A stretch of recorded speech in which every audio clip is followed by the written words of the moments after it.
guys for being here. It's good to see you. Happy Sunday, friends. I'm really glad you're joining us, spending your time with us this morning. Life, liberty, and the pursuit of happiness. The pursuit of happiness, the American promise. It's inscribed into our founding documents. It's repeated in countless presidential speeches. It's shouted by Pharrell Williams with a fedora and a 4-minute loop that will be stuck in your head for 3 to 5 business days afterward. We are a culture that loves, that does everything we can to chase happiness. We focus our time on it. We pour trillions of dollars into it. I'd venture to say that every person I know is chasing after their vision of a happy life. And many of us have different visions, different strategies for getting happiness. For some of us, it's making money. For some of us, it's career success, academic achievement, fame, beauty, travel, family, gains in the gym. I don't know what it is for you, but we all have strategies. Getting swole? Yeah, nice. The truth is, we're all trying to carve a route up the mountain of happiness in all of our lives. How do you think we're doing? That's actually a question we can start to answer, because every year in March, the UN partners together with Oxford, Gallup, and the Well-Being Research Institute to publish a massive study they call the World Happiness Report. Now, the design of the report is simple. It ranks countries around the globe based on how happy their citizens are, using metrics like health and freedom, social support, connection, and a lot more. And reading the report this year was a little sobering for me. Now, the US, this land obsessed with happiness, comes in far behind many of its peer industrialized nations. We come in at number 30 around the globe. We're behind Ireland. We're behind Canada, of course. And we're behind even Slovenia. No shade on Slovenia. I've just never heard anyone saying, no, I'm trying to live that Slovenian dream, right? Like it's not really something that you hear a lot. But the real kicker, among young adults under 30, the US plummets to 62nd. In the wealthiest, most technologically advanced society in human history, where many of us at a moment can conjure a burrito or a therapist or a new pair of shoes with our thumb, our youngest citizens are among the least happy in the developed world. Why? I think there are lots of theories, but I think there's also an ancient diagnosis that might just nail it. Take care. Be on your guard against all kinds of greed, for one's life does not consist in an abundance of possessions. Friends, one major reason we don't experience the happiness we long for is that we have not heeded these words.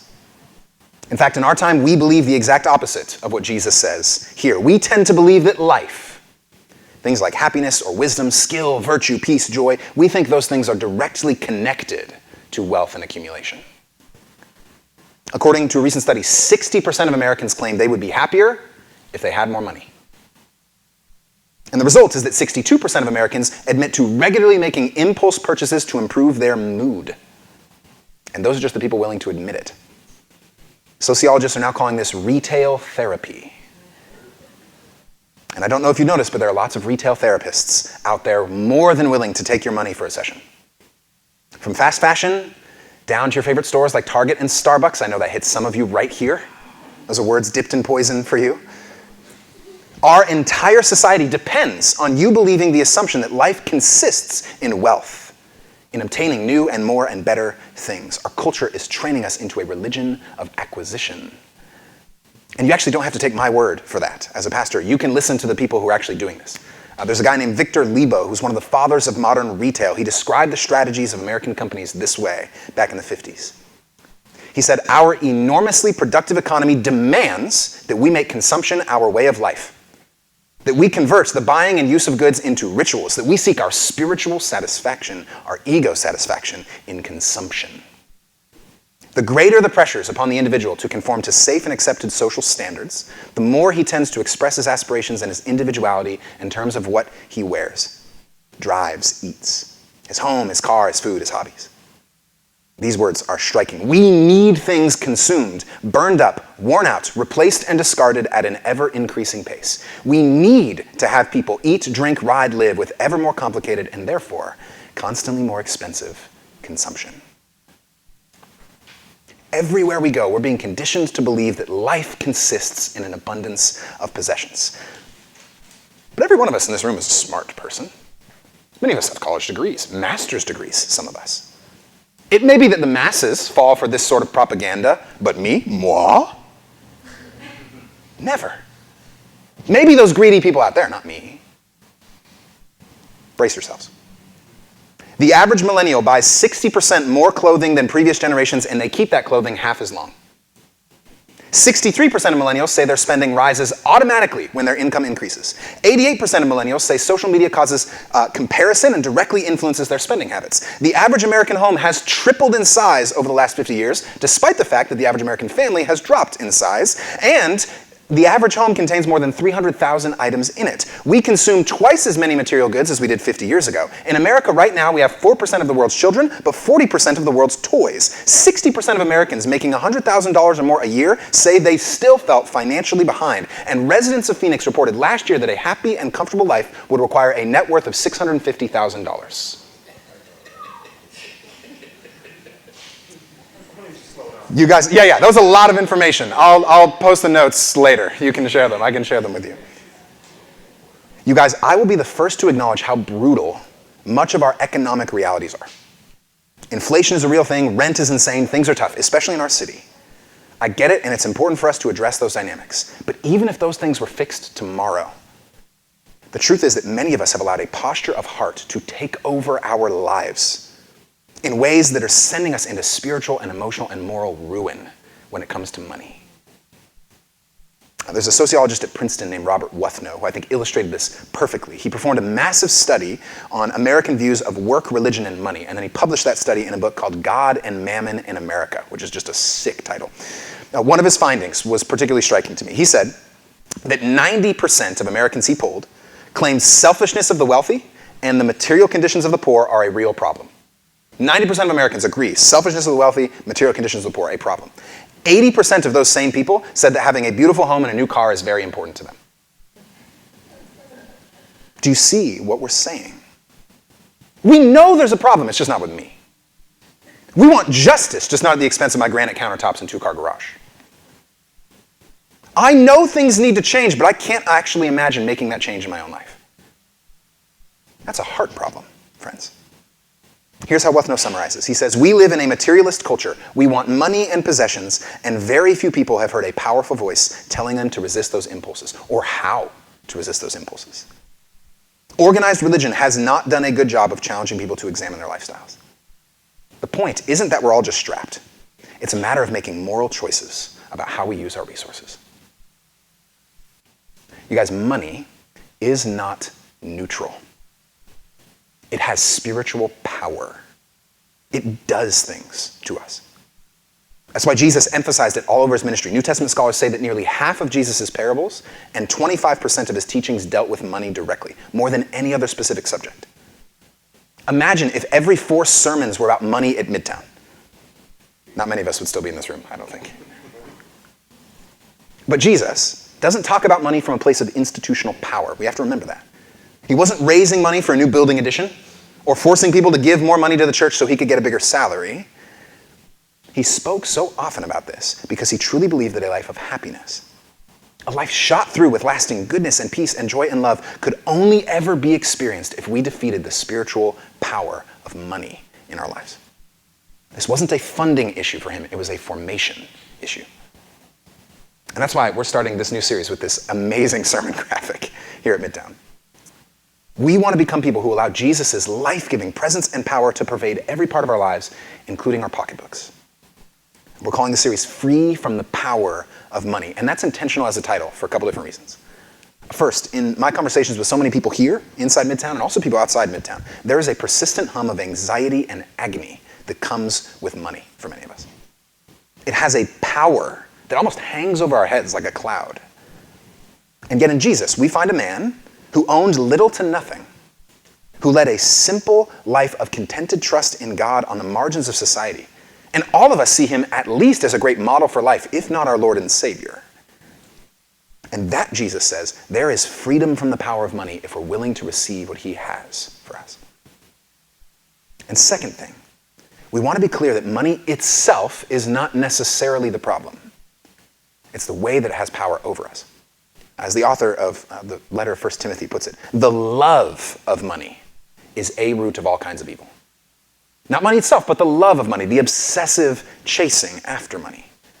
The truth is that our lives require money, and when we use it rightly, it has the power to do tremendous good in us and in the world. And so we want to learn to see it and treat it rightly together over these next 4 weeks in this series, so that it doesn't become a root of evil in our lives. And that's why we're also providing resources each week in our email newsletter that we send out to you. If you're not on our email newsletter, get me your email. I'll make sure you get these resources. We want to learn to develop financial rhythms that can free us from money's power and make us into more Christ-like people along the way. I think there's no better place to start this conversation than with Jesus' famous sermon. And so friends, if you have a Bible, I invite you to open it with me to Matthew chapter 6. That's where we're going to be today. Matthew is the first book in your New Testament, if you're flipping there. Matthew 6, starting in verse 19, is where we're going to be. If you don't have a Bible with you, that's okay. The words are going to be behind me on the screen, so you can follow along there. Matthew 6, starting in verse 19. Do not store up for yourselves treasures on earth, where moth and rust consume and where thieves break in and steal. But store up for yourselves treasures in heaven, where neither moth nor rust consumes, where thieves do not break in and steal. For where your treasure is, there your heart will be also. The eye is the lamp of the body. So if your eye is healthy, your whole body will be full of light. But if your eye is unhealthy, your whole body will be full of darkness. And if then the light in you is darkness, how great is the darkness? No one can serve two masters. For a slave will either hate the one and love the other, or be devoted to the one and despise the other. You cannot serve God and wealth. This is the word of the Lord. Thanks be to God. Would you pray with me, friends? Father, we come before you as people who hear all sorts of messaging in our world. Thousands of times a day we are being presented with possessions, with pursuit of wealth, with trying to get happiness through accumulation. We work alongside coworkers, neighbors, friends who are all chasing the same thing. It can be really, really hard to trust and believe that that's not true, especially when we see people living really comfortably. I pray today that your Spirit would tear down any walls in us that make this statement distant, that make your claims distant. I pray today that you would soften our hearts, that you would give us trust that your kingdom is worth chasing after, and that actually that's the only thing that will really satisfy us. Give us ears to hear, eyes to see the kingdom that you're calling us to participate in. May the words of my mouth and the meditations of my heart be pleasing in your sight, O Lord, my rock and my redeemer. In Jesus' name, amen. If you spend any amount of time reading the words of Jesus in the New Testament, it quickly becomes clear how subversive he was. He was always taking the expectations of the people he spoke to and then flipping them on their head. Taking the common wisdom of his day and flipping on its head, he made bold and daring claims that exposed lies and revealed truth, which is why, at least the first time you read Jesus, he can sound a little crazy. The first shall be last and the last shall be first. How's that work? Those who exalt themselves will be humbled, and those who humble themselves will be exalted. Blessed are those who mourn. Bless those who curse you. Pray for your enemies. Jesus sounds unhinged. And yet, upon closer examination, each of those statements carry a truth that not only challenges our presumptions, but challenges every human culture throughout history.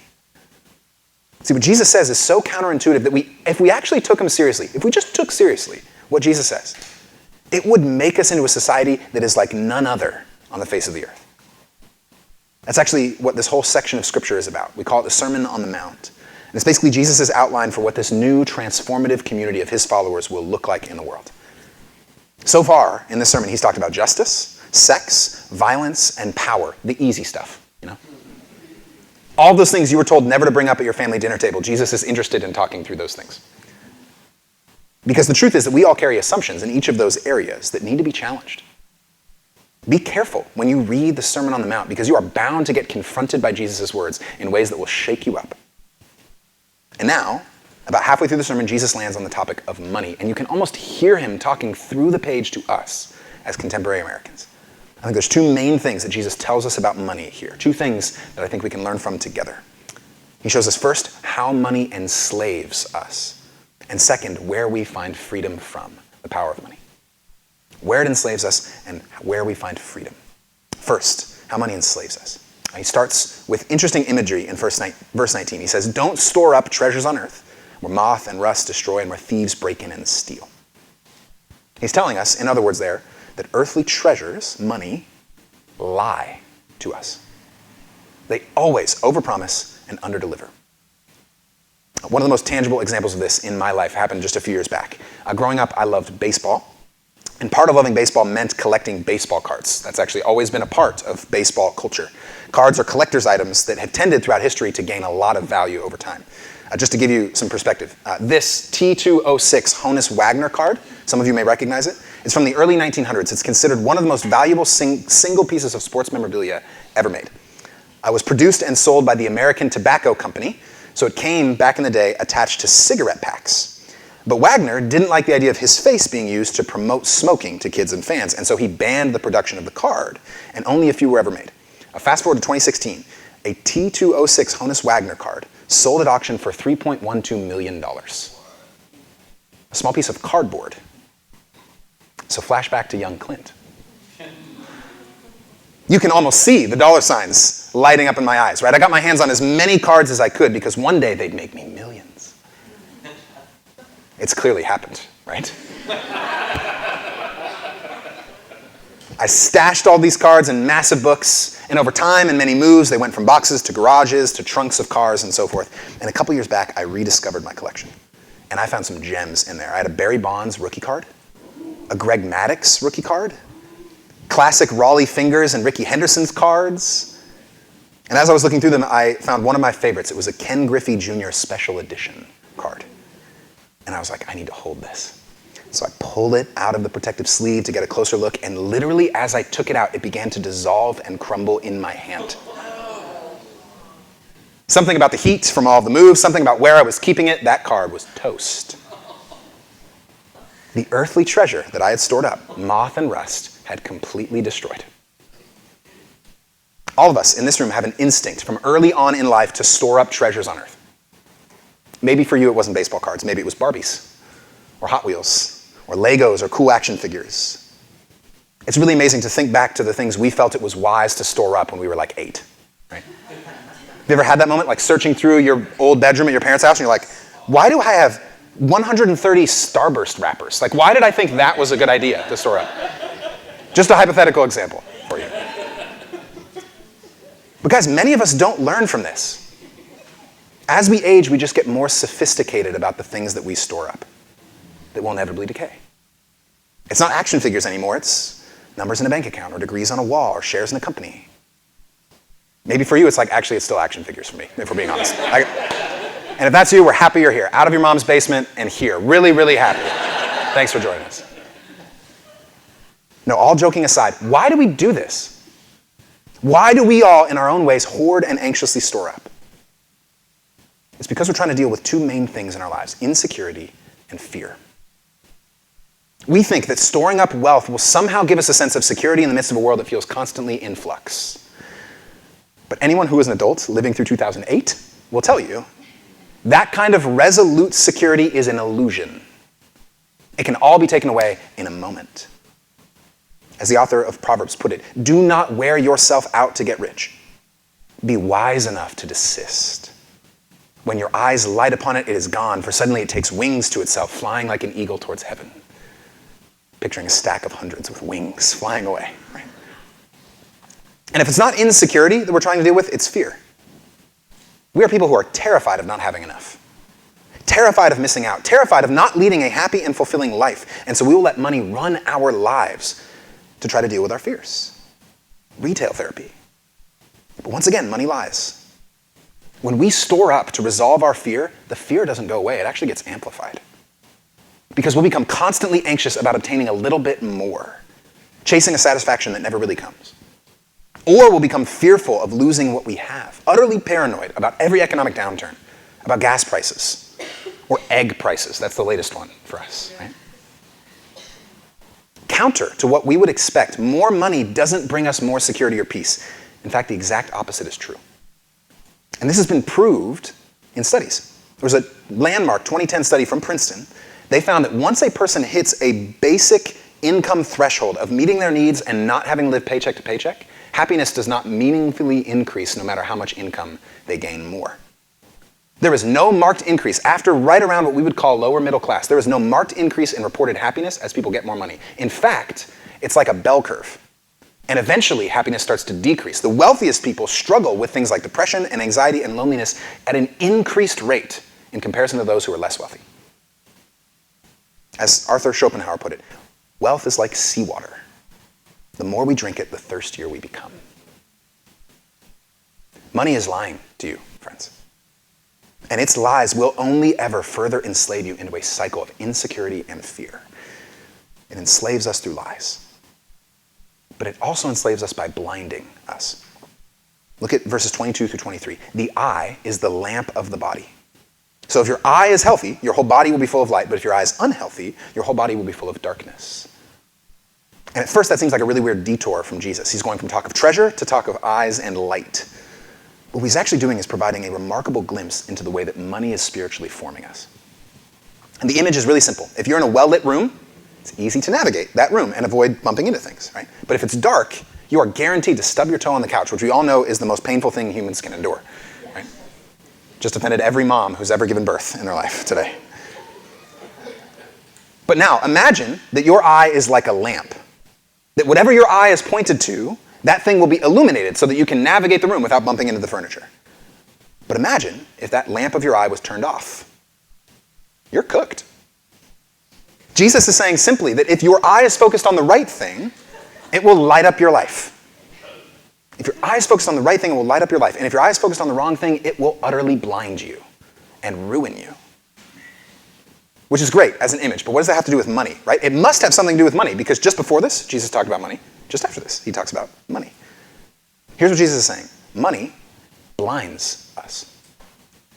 When our eyes are focused on money, we become blind to all sorts of destructive dynamics in us.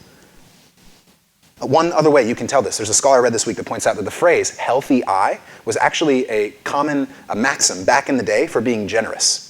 That having a healthy eye means you walk through life generously, and having an unhealthy eye, one full of darkness, means you're focused on storing up your own stuff. Jesus is saying that living generously is the way to rightly navigate the world. It's the only thing that can bring you life.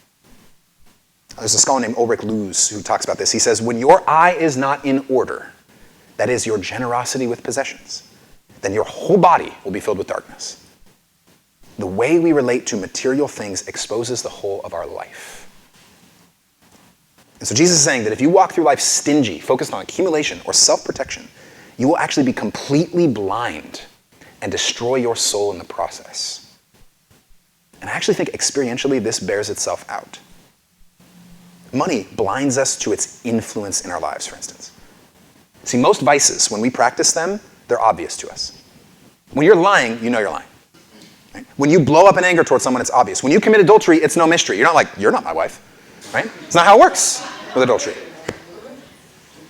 But that's never true with greed. No one ever thinks they're greedy. Other people are greedy out there, especially those rich people, not me. Fun fact for you. Ever since becoming a pastor, I have never once had anyone approach me and say, I have a problem with greed, can you help me? It's never happened. People regularly acknowledge problems with lust to me, or envy, or anger, never with greed. Why? Because greed in our culture hides behind virtue. Wealth is equated with wisdom and success and responsibility in our time. For instance, a recent Harris poll found that 60% of Americans believe that wealthy people are inherently more intelligent than less wealthy people. Another study concluded that job interview candidates who signaled their wealth in interviews were perceived as more praiseworthy and more capable, even when they had the exact same credentials as people who didn't signal their wealth. I was chatting with a friend of mine recently who just completed his MBA. And in every class, he told me he was being taught that the pursuit of money is inherently wiser and even more virtuous. He was taught that greed was a good thing. You guys, when our whole culture is telling us that more is good, it will blind us. We will never be able to tell the difference between needs and wants. We will never be able to tell when enough is enough. We will become blind. A thought experiment to illustrate. At this moment, if you make $60,000 a year or more, you are among the wealthiest 1% of humans on planet Earth.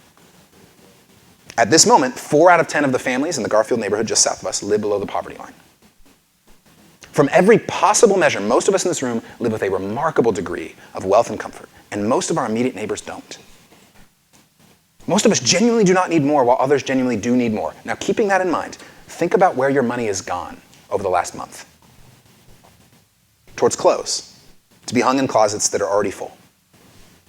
Or food at restaurants when we have fully stocked fridges at home. Or another streaming service for lives already overstuffed with entertainment. Or the most recent iPhone upgrade to replace a perfectly functioning iPhone because the new one has better emojis. Or, let's be honest, 3 $8 rose petal infused honey lavender vanilla oat milk bean lattes. From the coffee shop that looks like every other coffee shop, created for us by the same caffeinated and tattooed and charmingly nihilistic barista.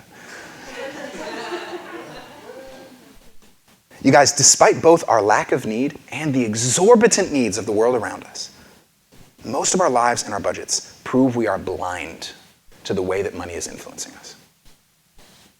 One way that blindness became obvious to me, most of us don't even want to talk about money at all. We would rather keep our budgets really private and hidden. Emily and I do premarital counseling with couples. We've done a few over the years. And you know the hardest subject for them to talk about? It's money. Every time. People will talk about family. People will open up about sex quicker than they'll open up about money. We choose to be blind to this. There is genuinely no other topic that I've seen people hide more in their lives from others. If it were any other topic, we'd say we have a problem.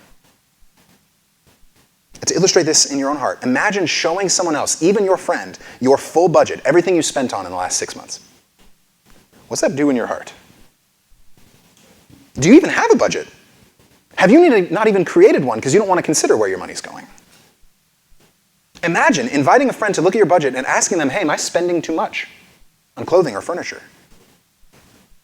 Are you hesitant to do that? Why? Why don't you want to look? Because money is blinding you. You don't want to know its influence in your life, so you just keep it private. And the result is that it blinds us towards others. After years of doing this, our hearts become warped.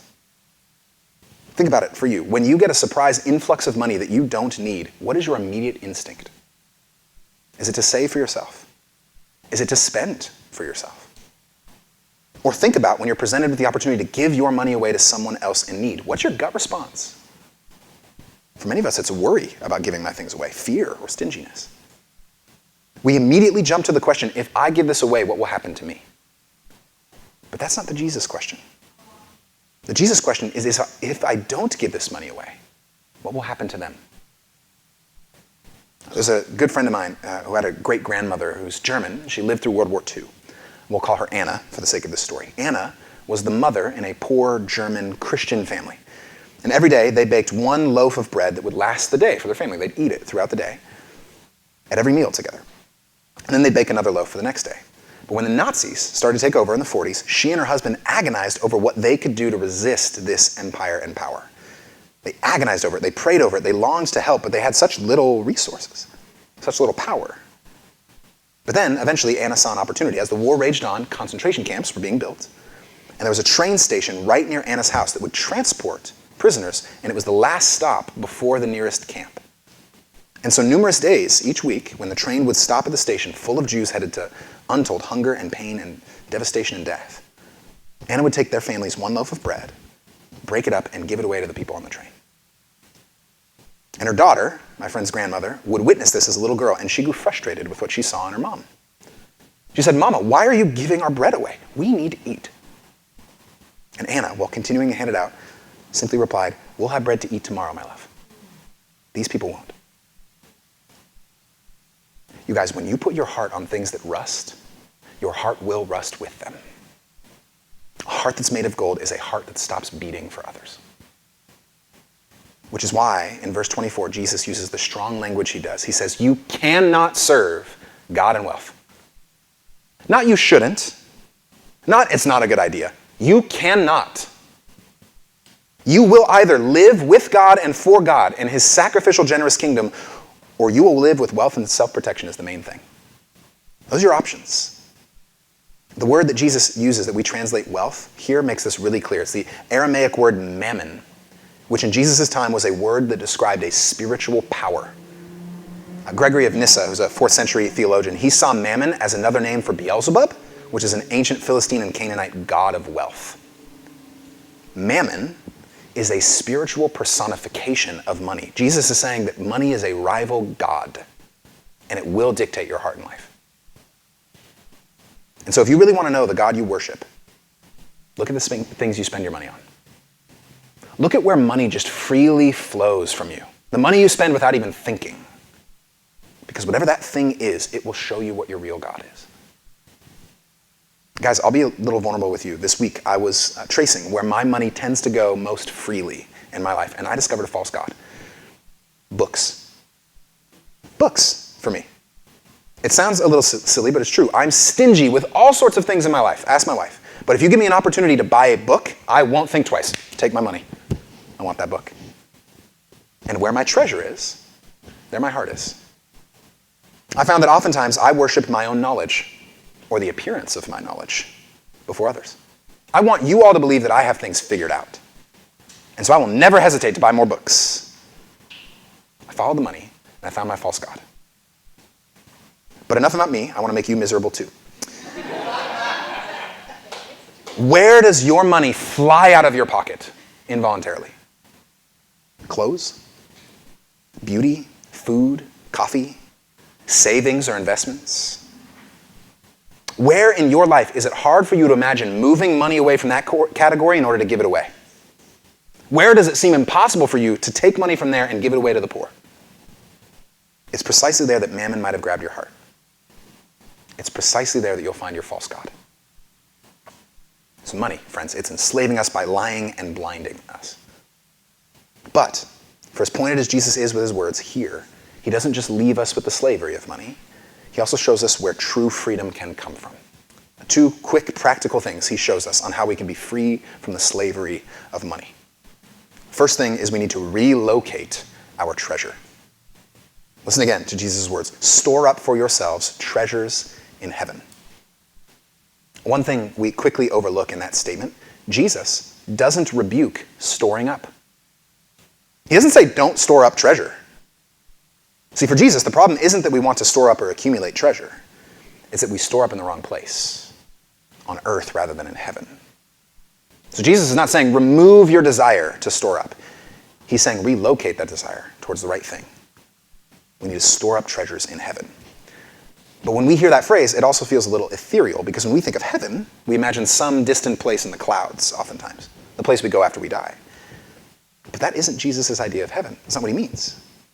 Heaven, in Jesus' mind, is God's new world breaking into the current one. Remember, the kingdom of heaven is at hand, he said, in him. So to store up treasure in heaven is to invest your life, your resources, your time, and your heart in whatever God is up to in the world. In the healing of our world, in the care for the poor, in the flourishing of others, in the mission of the kingdom. Place your trust in those things, because those things are really going to last. Which means, first and foremost, we have to learn to treasure Christ. We have to learn to see that the only thing worth giving our lives to, the only thing that can bring lasting meaning, lasting purpose and security and peace, is Jesus. Because he and his kingdom are the only things that can't be taken away, even by death, like we talked about last week. That is key, friends. You can't just believe in Jesus. You have to treasure him. And that can only happen when you see how deeply he treasures you. As the Apostle Paul put it in 2 Corinthians 8, for you know the generous act of our Lord Jesus Christ, that though he was rich, yet for your sakes he became poor, so that by his poverty you might become rich. Jesus had everything. He lacked nothing. The fullness of heaven was his, glory and majesty and power and presence, and he left it all behind for you and for me. He made himself nothing.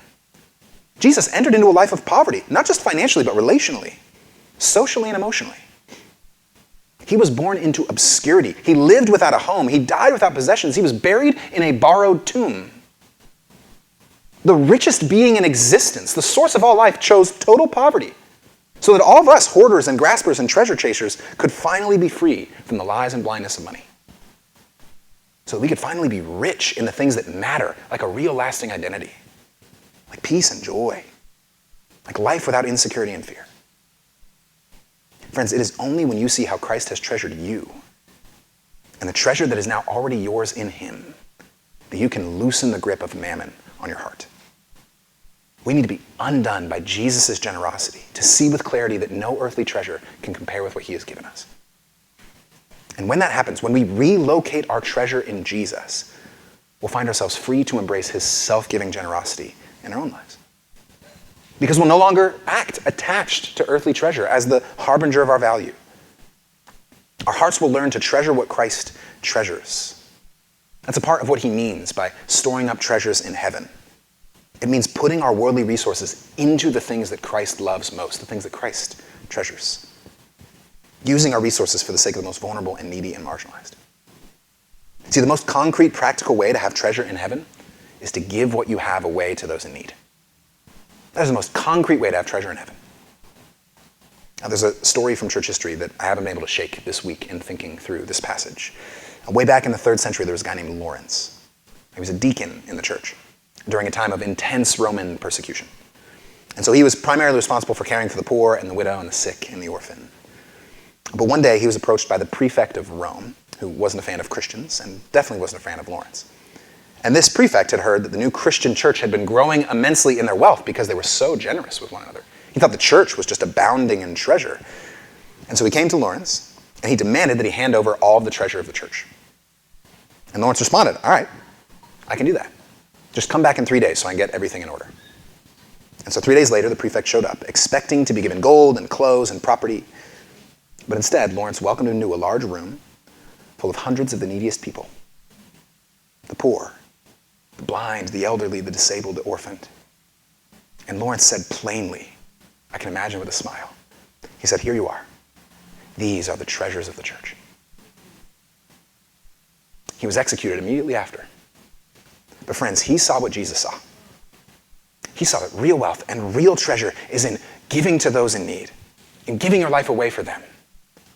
Because what we keep, we will lose. But what we spend for the kingdom, we'll always, always have. So relocate your treasure, as Lawrence did. It is more blessed to give than to receive. But in order to do that, you have to reform your habits. It's crucial to notice one note in Jesus' line here. He says, where your treasure is, there your heart will be also. Notice the order of the words. He's saying that your heart will always follow your money. See, it's not just that your money goes where your heart is. It's also that your heart goes where your money is. That is, what you habitually spend on and habitually give to will form your heart. Which means becoming a generous person starts with building habits first. Generosity is not something that we can just willpower up. It's something that we have to develop over time through patterns and habits.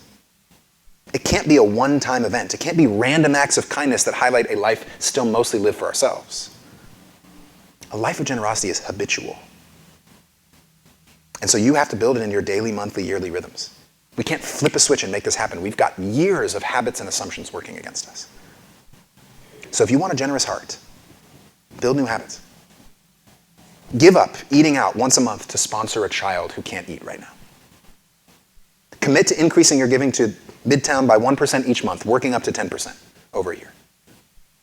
Go to the bank this week and take out cash, any amount. It could be $5, it could be $5,000. And then pray for God to provide an opportunity for you to bless someone, to buy their groceries, to bring groceries to their house if they can't get out of their house, to bless someone in need. And as you do that, as you build habits like that, you will open up space in your heart for God to get access to you. You will make space for God's peace and love and generosity to flow through you.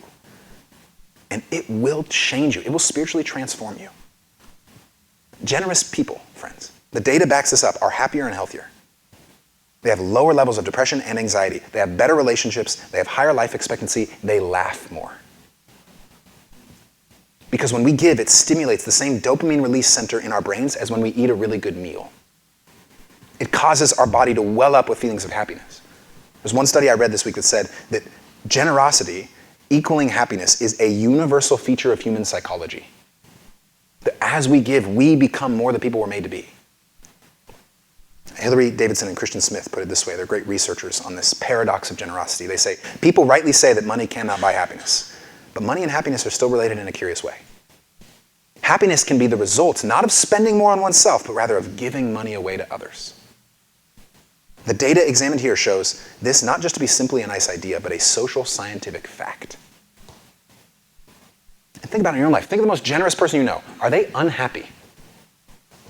I don't think I've ever met an unhappy, generous person. I've never met a former giver. It's never happened in my life. As Anne Frank put it, no one has ever become poor by giving. So this next month, friends, let's heed the words of Jesus. Let's genuinely let his teaching expose all of the false gods in our lives. Let's learn to prioritize the right things, because when we do, we will find unequaled freedom from slavery. We'll find a treasure that will never fade, a life that will never fail. Would you pray with me, friends?